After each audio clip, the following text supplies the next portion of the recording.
पहले मुख्य समाचार। तेलंगाना में विधानसभा चुनाव के लिए प्रचार आज शाम समाप्त होगा। मतदान 30 तारीख को। स्टैंडर्ड एंड पुअर्स ग्लोबल के वित्तीय वर्ष 2024-25 के लिए भारत की आर्थिक वृद्धि 6.4% रहने का अनुमान लगाया है। प्रधानमंत्री नरेंद्र मोदी ने उत्तराखंड में सिलक्यारा सुरंग में फंसे श्रमिकों की स्थिति का जायजा लिया। खट्टर ने कहा है कि इजरायल और हमास के बीच गाजा में संघर्ष विराम 2 दिन और बढ़ाने पर सहमति बनी। गोवा में 54वें भारतीय अंतर्राष्ट्रीय फिल्म महोत्सव का समापन आज। अब समाचार विस्तार से। तेलंगाना में बृहस्पतिवार को होने वाले मतदान के लिए चुनाव प्रचार आज शाम समाप्त हो जाएगा। राज्य के 13 विधानसभा क्षेत्रों में चुनाव प्रचार आज शाम 4 बजे तक चलेगा, जबकि 106 क्षेत्रों में शाम 5 बजे तक होगा। सभी राजनीतिक दलों के वरिष्ठ नेता मतदाताओं को अपने पक्ष में करने के लिए कोई कसर नहीं छोड़ रहे हैं। महाराष्ट्र के मुख्यमंत्री एकनाथ शिंदे आज आदिलाबाद में चुनाव प्रचार कर रहे हैं, जबकि उप मुख्यमंत्री देवेंद्र फडणवीस देवराकोंडा में भाजपा उम्मीदवारों के समर्थन में प्रचार में जुटे हुए हैं। केंद्रीय मंत्री साध्वी निरंजन ज्योति हनमकोंडा में रैली कर रही है, जबकि एक अन्य मंत्री भगवत करड संगो रेड्डी जिले में प्रचार कर रहे हैं। भाजपा के प्रवक्ता डॉ संबित पात्रा ने अलवर में भाजपा उम्मीदवार के समर्थन में मोटरसाइकिल रैली को हरी झंडी दिखाकर रवाना किया। वहीं तमिलनाडु के भाजपा अध्यक्ष अन्नामलई निजामाबाद शहरी क्षेत्र में चुनाव प्रचार कर रहे हैं। जनसेना पार्टी के प्रमुख पवन कल्याण आज हैदराबाद में रोड शो करेंगे। इस बीच कांग्रेस के वरिष्ठ नेता राहुल गांधी ने आश्वासन दिया है कि तेलंगाना में ऑटो रिक्शा चालकों के लिए कल्याण बोर्ड का गठन किया जाएगा। उन्होंने कल्याण कार्यक्रमों को इस तरह से लागू करने का आश्वासन दिया ताकि इसका लाभ सभी को मिल सके। हैदराबाद में उन्होंने ऑटो रिक्शा चालकों, सफाई कर्मचारियों और अन्य लोगों से मुलाकात की। कांग्रेस की स्टार प्रचारक प्रियंका गांधी आज जहीराबाद में जनसभा को संबोधित कर रही है। दोनों नेता आज मलकजगिरी में रोड शो में भाग लेंगे। वहीं राजस्थान के मुख्यमंत्री अशोक गहलोत भी तेलंगाना में प्रचार कर रहे हैं। भारत राष्ट्र समिति के अध्यक्ष और मुख्यमंत्री के चंद्रशेखर राव आज वरंगल में जनसभा को संबोधित करेंगे। वे गजवेल क्षेत्र में भी चुनाव प्रचार करेंगे। इसी क्षेत्र की एक विधानसभा सीट से वे स्वयं चुनाव लड़ रहे हैं। पार्टी के कार्यकारी अध्यक्ष के तरफ तारक रामाराव आज कामारेड्डी क्षेत्र में रोड शो कर रहे हैं, जहां से उनके पिता चुनाव लड़ रहे हैं। स्टैंडर्ड एंड पुअर्स ग्लोबल के अनुसार भारत का आर्थिक विकास वित्तीय वर्ष 2024-25 में 6.4% तक बढ़ने की संभावना है। एजेंसी ने आगाह किया है कि आने वाले वर्षों में उच्च खाद्य मुद्रास्फीति और कमजोर निर्यात विकास को प्रभावित कर सकते हैं। एशिया प्रशांत के लिए अपने आर्थिक सर्वेक्षण में इसका कहना है कि इस वर्ष और अगले वर्ष आर्थिक विकास पटरी पर रहेगा। उच्च घरेलू मांग सहित उभरती अर्थव्यवस्थाओं में आर्थिक विकास सुदृढ़ रहेगा। ये पूर्व अनुमान कई एजेंसियों के पूर्व अनुमान के अनुरूप है। हालांकि ये पूर्व अनुमान सरकार और आरबीआई के 6.5% के पूर्व अनुमान से कम है। प्रधानमंत्री नरेंद्र मोदी ने मुख्यमंत्री पुष्कर सिंह धामी से आज उत्तराखंड के उत्तरकाशी जिले की सिलक्यारा सुरंग में फंसे 41 श्रमिकों का बाहर निकलने के लिए चलाए जा रहे राहत और बचाव कार्यों की जानकारी ली। उन्होंने सुरंग के अंदर फंसे श्रमिकों के साथ ही उन्हें बाहर निकालने के लिए राहत बचाव कार्यों में जुटे लोगों की सुरक्षा का विशेष ध्यान रखने के निर्देश दिए। सिलक्यारा में राहत और बचाव अभियान तेजी के साथ जारी है। सिलक्यारा छोर से सुरंग के भीतर हाथों से खुदाई की जा रही है और अभी तक 2 मीटर खुदाई का काम पूरा हो चुका है। साथ ही सुरंग में क्षैतिज पाइप को धकेलने के लिए ऑगर मशीन का उपयोग किया जा रहा है।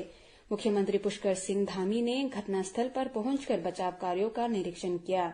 इसके बाद पत्रकारों से बातचीत में श्री धामी ने कहा कि सभी इंजीनियर, विशेषज्ञ और अन्य लोग पूरी क्षमता से काम कर रहे हैं।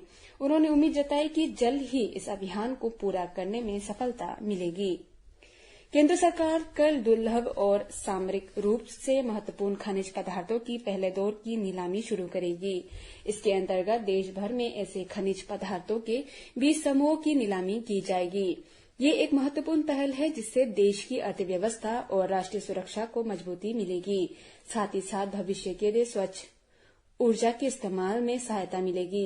खनन मंत्रालय ने कहा है कि ये नीलामी ऑनलाइन होगी और इस प्रक्रिया को 2 चरणों में पारदर्शी तरीके से पूरा किया जाएगा। इस नीलामी के अंतर्गत नवीनकरणीय ऊर्जा, रक्षा, कृषि, औषधि, उच्च प्रौद्योगिकी वाले इलेक्ट्रॉनिक्स, दूरसंचार और परिवहन संबंधी क्षेत्रों की आवश्यकताओं की पूर्ति करने वाले महत्वपूर्ण खनिज पदार्थ शामिल है। भारत वर्ष 2030 तक गैर जीवाश्म स्रोतों से 50% बिजली उत्पादन हासिल करने के लिए प्रतिबद्ध है। ऊर्जा क्षेत्र में इस महत्वाकांक्षी योजना से इलेक्ट्रिक कारों, वायु और सौर ऊर्जा परियोजना तथा बैटरी भंडारण प्रणालियों की मांग बढ़ेगी, जिसके कारण इन खनिज पदार्थों भी मांग बढ़ेगी। केंद्रीय महिला और बाल विकास मंत्री स्मृति ईरानी ने आज दिव्यांग बच्चों के लिए आंगनवाड़ी प्रोटोकॉल के राष्ट्रीय आउटरीच कार्यक्रम का शुभारंभ किया। इसके अंतर्गत दिव्यांगजनों के समावेशी पोषण के लिए सामाजिक मॉडल को शामिल किया गया है। इसमें प्रारंभिक स्तर पर दिव्यांगतों के लक्षणों की जांच, उन्हें सामुदायिक कार्यक्रम से जोड़ना और आशा तथा एएनएम दलों के माध्यम से सहयोग प्रदान करना भी शामिल है।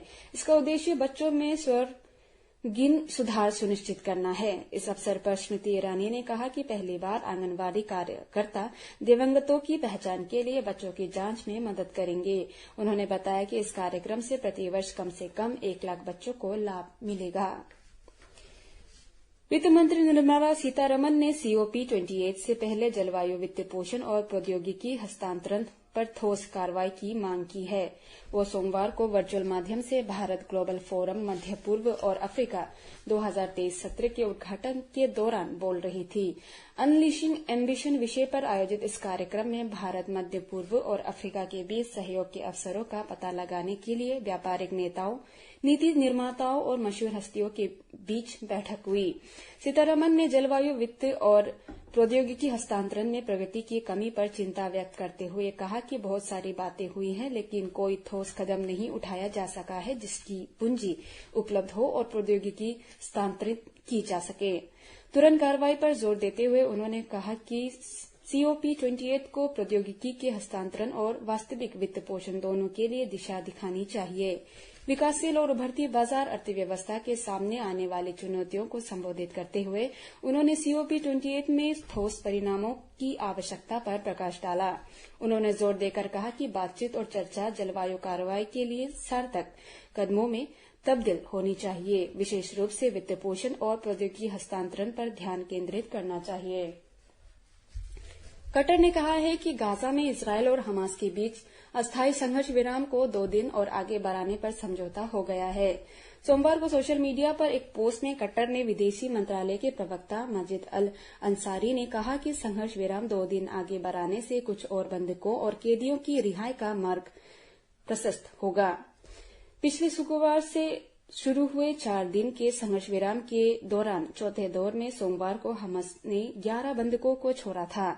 जर्मनी के विदेश मंत्री अन्नालेना बायरबॉक ने बंधकों की रिहाई का स्वागत किया है। जो बंधक छोड़े गए हैं उनमें जर्मनी के 2 किशोर भी शामिल हैं। उन्होंने कहा कि 52 दिनों तक कष्ट झेलने के बाद वे अपने परिवारों से मिल सकते हैं। दूसरी ओर इजरायल ने आज तड़के 33 फलस्तीनी कैदियों को रिहा किया। हालांकि इजरायल की ओर से संघर्ष विराम को आगे बढ़ाने के संबंध में तत्काल पुष्टि नहीं की गई, लेकिन संयुक्त राष्ट्र के महासचिव एंटोनियो गुतरेस ने इसका स्वागत किया। वहीं अमेरिका के राष्ट्रपति जो बाइडेन ने इजरायल के प्रधानमंत्री बेंजामिन नेतन्याहू के साथ साथ कतर और मिस्र के प्रति भी आभार व्यक्त किया, जिन्होंने दोनों पक्षों के बीच अप्रत्यक्ष रूप से बातचीत शुरू करवाई, जिसके बंधकों की रिहाई और गाजा में सहायता पहुंचाने में सुविधा हुई। बताया जाता है कि अमेरिका के विदेश मंत्री एंटनी ब्लिंकन इस सप्ताह संयुक्त राष्ट्र जलवायु शिखर सम्मेलन में भाग लेने के लिए संयुक्त अरब अमीरात जाने के क्रम में इजरायल और वेस्ट बैंक का भी दौरा करेंगे।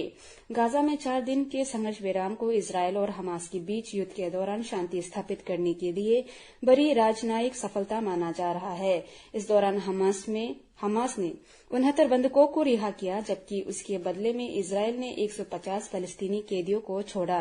संघर्ष विराम के कारण गाजा पट्टी में और अधिक राहत सामग्री तथा ईंधन पहुंचाने में भी सफलता मिली। भारत के 54वें अंतर्राष्ट्रीय फिल्म महोत्सव इफ्फी का आज गोवा में समापन होगा। इसी के साथ ये समाचार बुलेटिन समाप्त हुआ। नमस्कार।